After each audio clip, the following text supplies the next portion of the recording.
Hello, and welcome to Khyber Shards, a 5th edition actual play show set in the Eberron campaign world.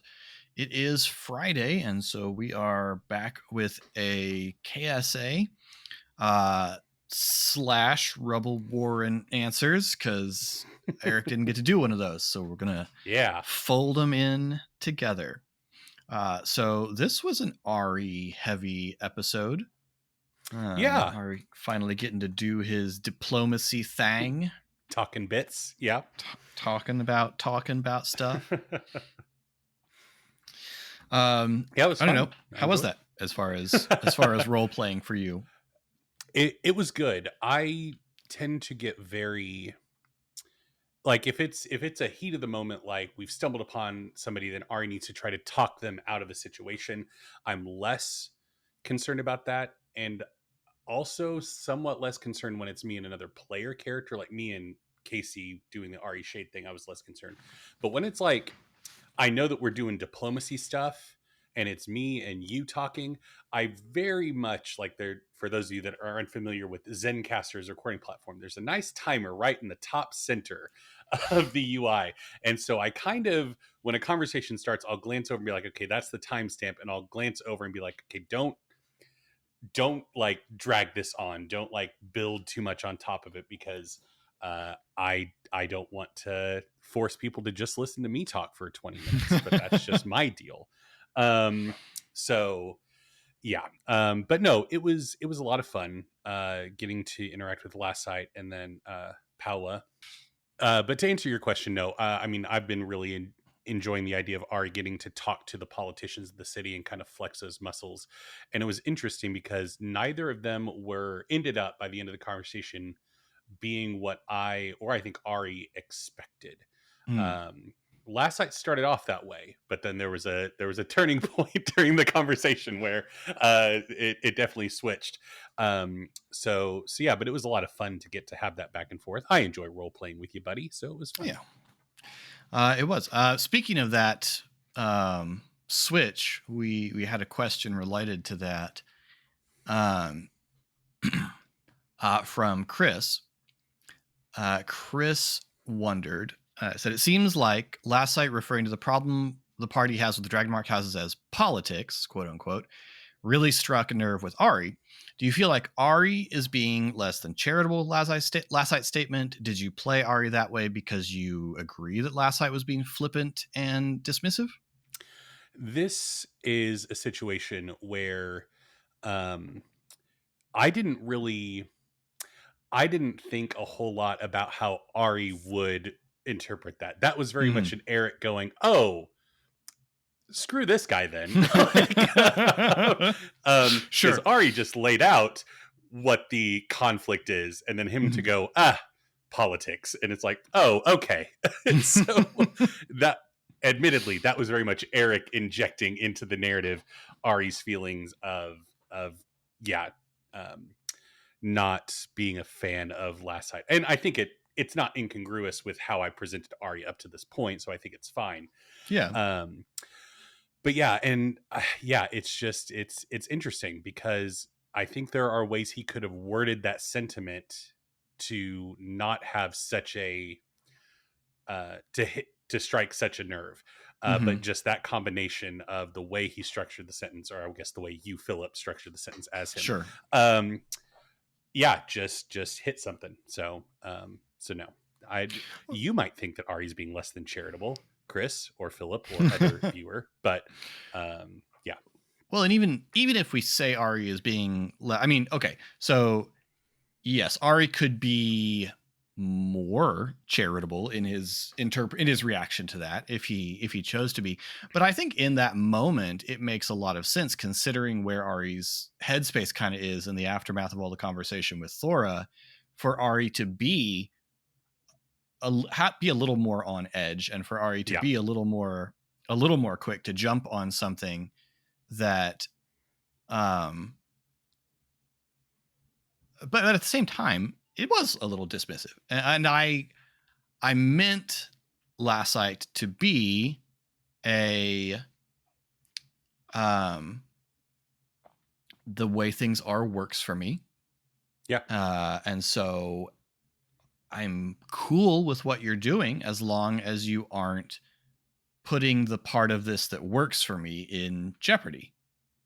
Yeah. And yeah, no, I mean that was definitely a he probably could have found a way to say that without annoying Ari, but Well, and I think or Ari Eric. very much, yeah, Ari very much almost, I want to say, painted him into a corner Mm, because Ari didn't lay it out as like, oh, you know, the Dragon Marked houses don't like us because we represent a shift in the status quo. It was very much a, no, we've been hunted. Like me, hmm. this person here has been Yeah, hunted by the sure, Dragon Marked houses.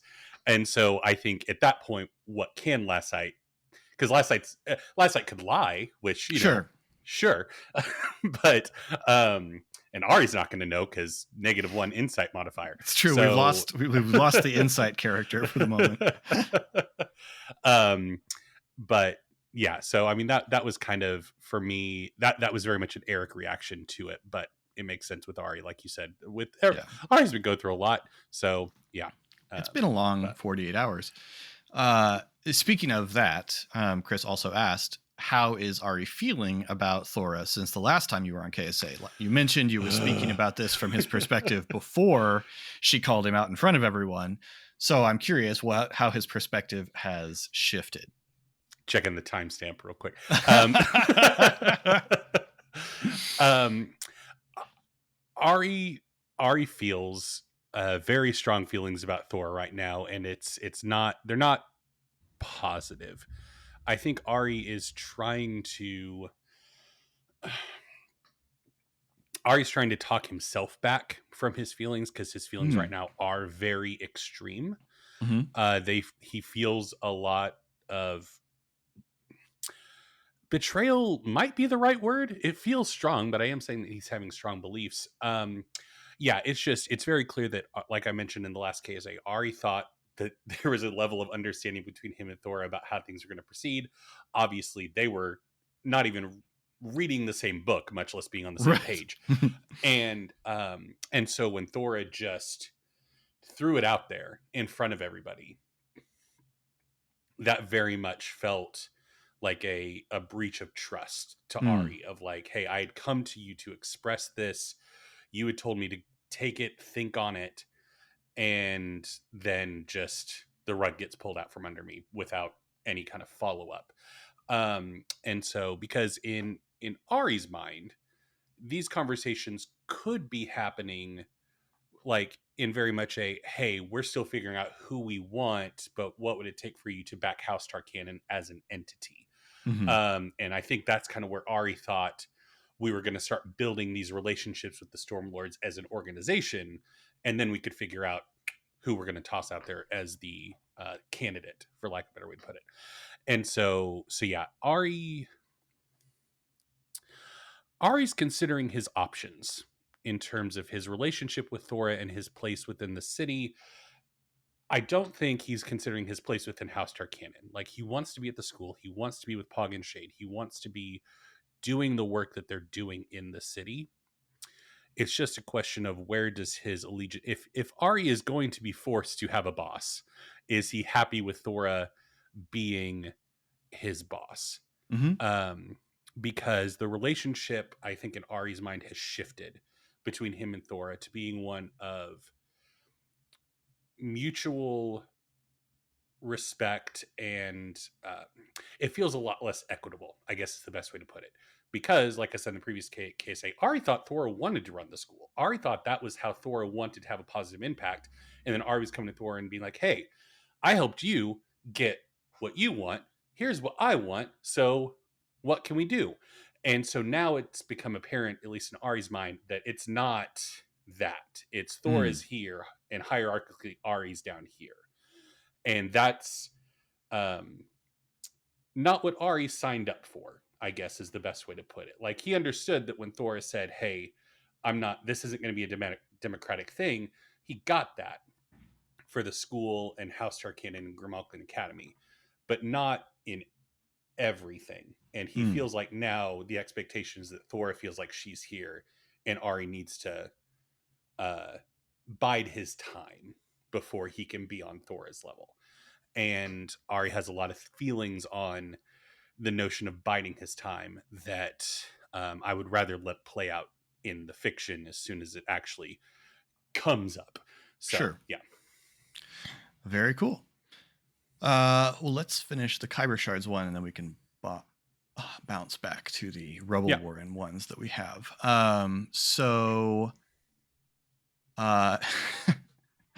Emily would like to know, what is Ari's middle name? Or is that something you anticipate us learning organically through the show? It's not something that I intended to be a big thing, or even like I honestly don't have a strong answer for it. Like, it Yeah. was just a funny bit in the moment, and I almost I wish what I would have done in the moment is turn to Colin as Pog and gone, Pog, what's my middle name? And just whatever Colin said, I was going to be like, yep, that's it. And oh man, that would have been great. No, Colin end would have up had with some the, kind of ridiculous thing, Aloysius or something. yep. Una Davari Aloysius Smith. Call it canon, I guess. Just have 3 entirely different linguistic traditions working there. Mm-hmm. That's really funny. Then Chris compliments me. Philip, I absolutely love the portrayal of each Stormlord. Aw. Knock it off, Chris. We don't need this. Did you have any points of inspiration from popular media for each of them? You did a fantastic job making them feel varied from each other. Okay, so in terms of the characters, no. In terms of voices, one. Oh man, I have to give this away. Curious' voice is based on 2 things. I have a guess for one of them. Like, I want to hear it. I want to hear it. What's your guess? To me, it reads very Jesse Eisenberg as Mark Zuckerberg in The Social Network. Like, that's like the instant you started talking was like, that's freaking Zuckerberg on Hollywood screens. But that might be. I have never seen that movie. Okay, well then. So it's not that. I'm aware that I'm supposed to have seen that movie. I should have seen that movie by now. But that's not super far off. A lot of the sound of the voice is inspired from a character on Silicon Valley. Lori Bream speaks in that very kind of monotone, and also very much in the entirely detached from interpersonal relationships and human emotion kind of thing. And I suppose I should say Susan Cryer on Silicon Valley. It's hilarious. It's a hilarious character, and if you haven't ever watched Silicon Valley, you can hear the origin of Curious. The other aspect of Curious's voice that has the cadence to it, where there's a lot of pauses and interstitial sounds, is from Hasimir Finring in the book Dune. Has a lot of these weird sounds written into his dialogue, and I've always enjoyed that. So that's kind of where Curious's voice came from. The other ones, not really. I actually altered the only one. When I knew I was going to play them again, I went back and watched their first appearance, and then I changed what I wanted to do with Yorick, because I had given Yorick just in the moment a stereotypical Scottish dwarf voice, and I don't like dwarves all just inevitably being Scottish. And I'd also noticed that almost all of my voices, I tend to go up in register to work all the voices, and I wanted to try doing a deeper voice, so that's why I changed. So Yorick changed. Paolo is just the fact that I do a pretty okay Spanish accent, because I learned a lot of Spanish when I was in high school, and so I can hold that one for a long time. So yes, little bit for Curious, the others not so much. And I've used the Curious accent for things in other games, but so yes, but thank you for saying that you like them and that they sound unique. I'm glad. I wanted each of them to have a very distinctive sound, not only from each other, but to not just be one of the generic voices that I've used for minor NPCs, because I wasn't sure which ones would become consistent NPCs. Curious obviously had already become a consistent NPC by my choice, but in terms of Paula or Varen or Yorick, I wasn't sure which ones would become consistent. I now feel like I can guess that y'all are more likely to spend time with Paula than any of the others. But then the second question, which I think is intended for me, but I want you to answer as well, because you've also played the Stormlords in various capacities. If you had to roleplay one of the Stormlords exclusively for an entire campaign, which would you pick? My answer depends on whether you're saying as a player or like I only get to use one of them as an NPC. If I'm only using one of them as an NPC, it's absolutely Curious. I love the way that I've created Curious and the voice. And if I only got to use one of them, if I have to play one, it's definitely Paula.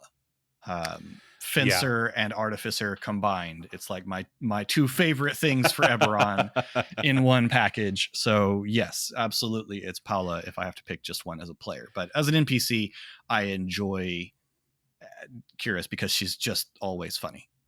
Yeah. For me, I would actually pick Paula as the NPC option because I feel like if you go into the City of Stormreach book, the Omaran like family has the most interesting depth, in my opinion, in Absolutely, terms of their yeah. story. And so there's a lot you can pull on from Paula's backstory to inform quests or the campaign or things like that that I would Well, and really like. she's, I think this is definitely, I think mostly most true of her, but I think it's true of all of them. And one of the things that I think makes the Stormlords such great NPCs is it's very easy to imagine Paula as an ally or an enemy, based on the hooks that you get for her. Yeah. And without getting into like spoil, since she's a character in this campaign, I feel like she is the most ambitious of the Stormlords. Definitely. Like she has the most like drive to her. So I find her to be a very compelling character from a GM standpoint in that regard. In terms of playing, like if I had to embody the character, Paolo would be an interesting one for all the reasons I just said. But I'm actually going to go with the dark horse pick and pick Jonas, because that would be a fun redemption arc to try Jonas and would be like a really play. fun Like character. That's start true. off Jonas as the setting describes him, and then find the heroism or whatever in him, allow him to grow. That would be a lot of fun. So yeah, Jonas definitely has the most space to develop in that sense, and I think there's a cool arc, or a cool campaign design in like building a group of adventurers who are all family of the various Stormlords, because in the case of most of the Stormlords, you have a couple members of the family described for you, and I think that would be a really interesting one as well. But yes, Jonas would be a very funny character. To jump back to some Rebel Warriors questions, Emily asked, "What would Bajak's coffee order be?" Bajak's coffee order is definitely going to be the I mean, caramel frappuccino equivalent. Like he doesn't understand that there's a social problem with getting the thing that tastes the best. Like, right, yeah. He's a pumpkin spice latte guy. Yeah, like it's delicious. Why he also, once he turns like drinking age in Eberron, he's going to be the one ordering the fruity cocktail with the umbrella, and so like this is the best tasting thing on them. Why would I get an IPA? They taste like swamp water. So that's outstanding. What's wrong with my daiquiri? Yeah, have you tried it? It's an alcoholic slushy. What's your problem? Why wouldn't I order a mudslide? It's a chocolate milkshake with alcohol in it. Like, yeah. And then Emily asks, "What at this point in the campaign? How well do you think Kara would get along with Bajak?" I don't. It's been a minute since we've really checked in with Kara, because I think that her tolerance of others would have grown by necessity, just being around Pip and Mo and Donabella. Her and Nasaria kind of hit it off just with their dynamic. So I think that Kara would be much more likely to uh, tolerate Bajak. And then once Kara learned that Bajak had money, she'd learn to tolerate him a whole lot more. Um, um, so yeah, I think that would kind of be the dynamic starting off. And I think Bajak would just be, I tried to play this in the moment, but I think Bajak is very enamored with the school as a whole. But I also think that there is some very like, um, I envisioned the students at the school a couple years older when I was playing this moment. I know that they're much more potentially contemporary in age, but I think there's a very much kind of a healthy childhood esque crush on Kara and Nasaria because they're like different and they're like unknown and they're cool and they go to this school with his friend and they got these weird marks that his dad says are dangerous. And Hmm. so Hmm. um so yeah. Nothing to create a crush like parents saying that one's dangerous. Yes, yes. You don't go to that school. Okay, Dad. Um, uh, I'm Spartacus asks, what similarities do you see between Bajak and Ari? oh, I think a sense of justice and a sense of right and wrong exists within both of those characters. And once again, that might just be the player coming through in both of the characters. Um, but outside of that, I don't. I mean, they love their people, they love their Hmm? friends, they will go to bat for their friends, all that kind of stuff.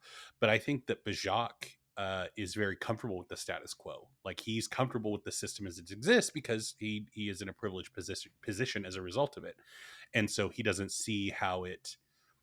Uh, I think that Bajak potentially will oftentimes say things that probably hurt Donabella quite a bit because Donabella is like an oppressed person in the system, and Bajak is a privileged person in the system. So he just doesn't have that lens, especially being such a young age, Mm, to understand how he's privileged. Like he just hangs out with his friends in the streets and runs around and like does all right. this stuff. And we saw with like Cadric also. Um, I think that he doesn't really understand that for a lot of his friends, what they do in their free time, going on quests and doing these things, are for their literal survival as opposed to Bajak just having fun with his friends and doing it. Yeah. Whereas Ari obviously is a much more like anti-establishment, um, like the system is broken, we need to fix it mindset. And so I think Hmm. that's where the really big divergent point between those two characters come in. Now, how Bajak develops because of the relationships that he has in his friends, who's to say? Um, but yeah. Cool. Additionally, our Spartacus asks, did you mean to play him as the sort of financial patron to of the others in all things, or was the goblet kind of thing a one-time gift because that was his and not his family's money? Anonymous gift was implied, but was it? Yes, the gift was intended to be anonymous. And I think that once again it's the lack of social awareness of what his money means to people around him, that to say he's the financial patron of the others uh is a bit overstating in Bajak's mind. Bajak has money, so he pay like when they go like to one of the street vendors to like get snacks and stuff, like Bajak just pulls out his coin purse and is like, yeah, I got the money. And he doesn't think about money because he doesn't need to, because Right. he's a rich child. Like um and so, or at least a well off enough child. And so um once again, I could see that creating conflict down the road, especially once these social things to become more prominent. But right now Bajak just is like, I got it, it's not even really mine, like, so why wouldn't I just spend it like it means nothing to me? Right. um and so yeah, that's kind of how I wanted to play Bajak, as not the financial patron, just he's the kid with money and he doesn't care about, he just wants him and his friends to have a good time together, and he's the one Hmm. that can pay for it. So Yeah, that makes sense. And then Chris asked, I was curious about your decision to help the ogre. Was it driven by the age of your character? How do you think Ari would have handled the situation? Yeah, I think I very much wanted to play that moment as Bajak being young enough to not be scared of things that grown-ups would be scared of. Like Mhm. just oh, this person is in trouble, so let me help them. Um and trying to offer them his snacks like, "Oh, well here, this will patch you right up."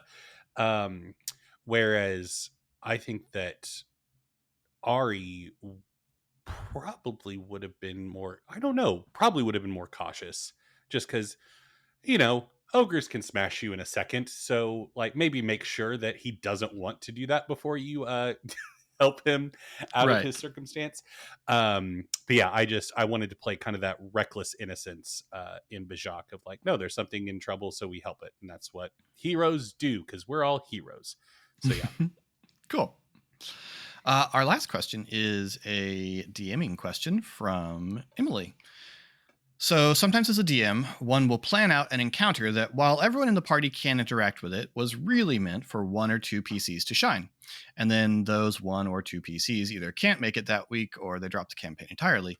Any tips for this situation? Well, these are two very different Yeah. what ifs. Yeah. If they Let's can't, start with just can't make a session. yeah. If they can't make a session, then generally speaking, it depends on where we're at. If we had rolled initiative and it was like time for the encounter to happen, uh, like Right. not a whole lot unless you're just going to do a hard flashback or a one off. Like let's just do a one shot tonight until they can get back. But for me, if I have that wiggle room, and it actually came up recently in Eberron Renewed, um, I'll just come up with a diversion.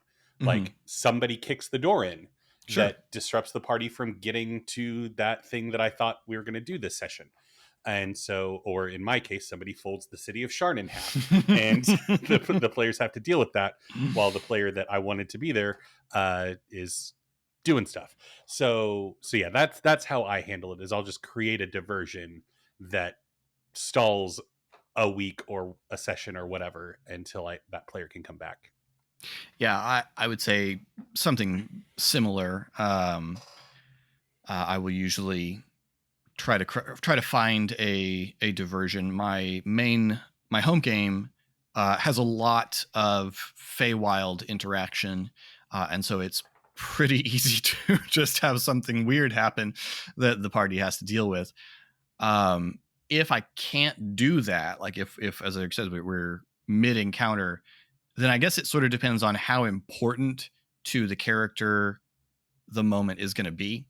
If it really is just really important, then I will probably let's play a one shot or just play some board games or postpone a week or something like that.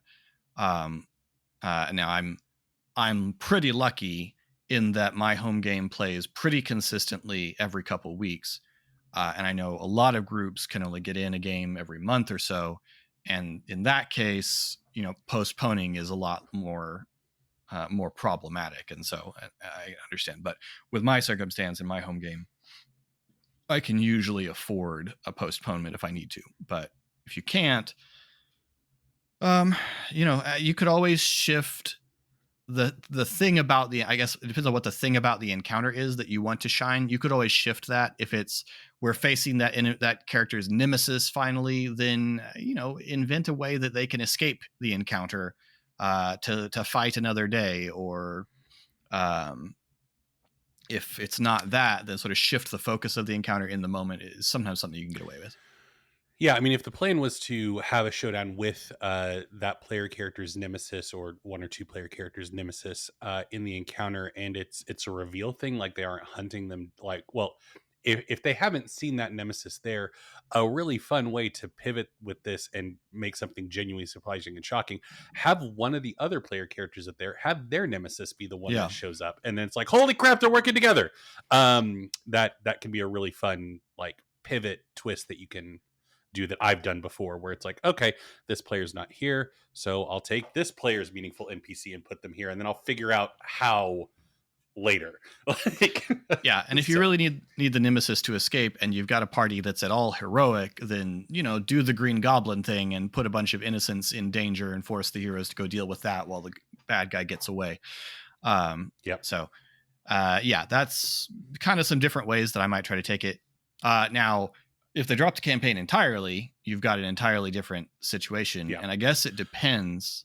Oh Real yeah, quick, please. Philip, before you just if you are trying to get the nemesis to escape and they can't because your players are super powerful, if you're playing an Eberron or a similar setting, a surprise changeling is always a great get out of jail free card where they Mm, die and then they become a changeling and it's like, oh, it wasn't them all along. So yeah, yep. Surprise changeling. only do that like Now, once though. That I was gonna say you can't. Yeah, you can only get away with that at this short amount of time. Now, if you and I do that, you're going to think that's what happened. yeah, If they drop the campaign entirely, well, I mean, obviously, RA has stepped back from our campaign, and there were some plots that were hung on Esri. Well, obviously, mostly those dealing with House Thorani and the Mark of Death and Arandis. I'll be honest, I don't really see how right now, maybe I'll think of something along the way, but at the moment, I don't really see how to make those plots become relevant to the other player characters. Um, House Thorani's not really interested in Ari or Shade or Pog, except insofar as they tie to Esri. And Durandus is probably not aware that Esri has companions, or if she is, what they are or why they matter. Like they're just yeah, irrelevant to her schemes because Esri is irrelevant to her schemes. She's just got a mark that's useful. Um, so honestly, at the moment, I don't see how those plots really proceed without Esri. It's a shame, but that's sort of what happens. yeah, Now, if you've got a plot that's tying to more characters, then it's easier, I think, to just shift the emphasis along, rather than just dropping it. But in the case of Esri's mark and all of that, I don't really see any way to make it a fun thing to play. Let's run around and deal with Esri's mark problem without yeah. Esri. We So were all grumpy about that when Esri was there, so going to Trollenport. No, I mean, I think that for me, I'm trying to think if I've ever actually run into this before. Um, but I mean, the way that I tend to GM plan is very much like I build the skeletons first, and then I'll add everything. And so if I have a lot of stuff planned for a player in a campaign and they end up leaving the campaign, I'll just tend to rip the skin and muscles off the skeleton, and then I still have the skeleton there that I built, and I can save it, put it in my mm-hmm, closet with all the other skeletons until I mm-hmm, need it for mm-hmm. another game, or grab the stuff from another player character and rebuild it, but still have the bones there of what it was. And so and kind of in your question of like if you have an encounter planned out and they drop out of the campaign, that's what I would do is just kind of everything strip everything away and build it for another player character or something meant for the mainline plot of your campaign if that's not directly associated with another PC. Or if it's a circumstance where it makes sense for the party to try and tie up the loose ends of that player character's story, if the player character is sticking around as an NPC, then that could still work. You could still have it be focused on this person's story because the campaign is built as such to where the player characters would try to finish that out. So yeah, Yeah, absolutely. So hope that helps. Let us yeah. know in comments if you have follow up. I'd be happy to talk about it, or over on the Discord. Speaking of which, that being all of our questions, you can find links to all of our social media and our Discord and all of that in the description down below. New episode of Khyber Shards will be out this Monday, and we'll have a Khyber Shards answers next week, almost certainly with Colin. I can't imagine why. And until next time, thanks for rolling with us.